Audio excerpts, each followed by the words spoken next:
first. John, tell us, Spain seems like in good form, but who, according to you, are the favourites for Euro? I think Belgium is a very special team, and they've had a great grassroots program, and you've seen the likes of Eden Hazard and Lukaku and Fellaini and you name it. You name the player, and Vertonghen. They're all from Belgium, so they seem to be a favorite in terms of the semi-final space.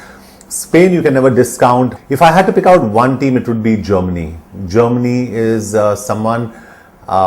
is a team that I'd say would probably make the grade again. It's just a hunch. Which is the team that he thinks are best suited to win the title, John?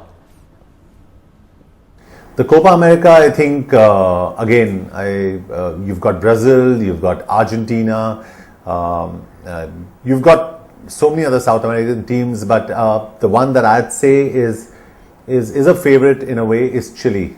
Right, of course, Chile are also the defending champions. John, let's now talk about your team in the ISL, Northeast United. It's one of the most loved and most popular team in the league, yet they haven't done too well in the 2 editions. What can you tell the Northeast fans so that they have reasons to be hopeful in the seasons ahead?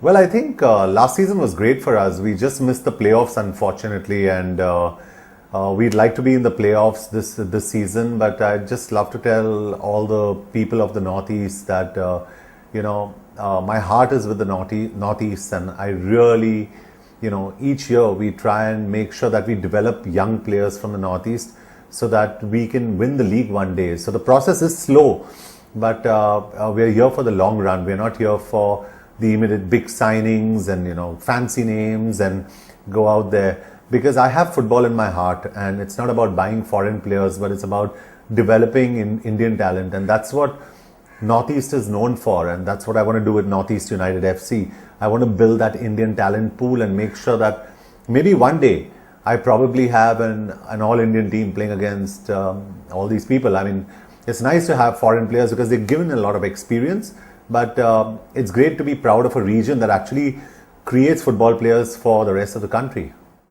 Yeah, fair point there. Now, ISL was in the news recently after FC Goa were fined and their owners suspended for the incident with Chennai's Elano after the finals. What did you make of that unfortunate incident? The positive side of it is that the ISL has made it very clear that they cannot be taken lightly, that you cannot go out there and create a situation on the field. The good thing they've done is they've got an independent commission set up. And the independent commission has taken action against the club in question. Whether the extent of penalty is okay or not is something that's debatable.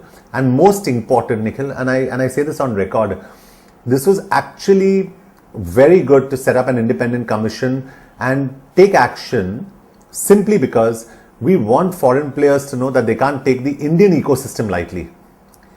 I think that's very important, and I'm not talking about Elano, I'm talking about any foreign player coming in would understand that India is not a holiday destination for you to make your money and go away.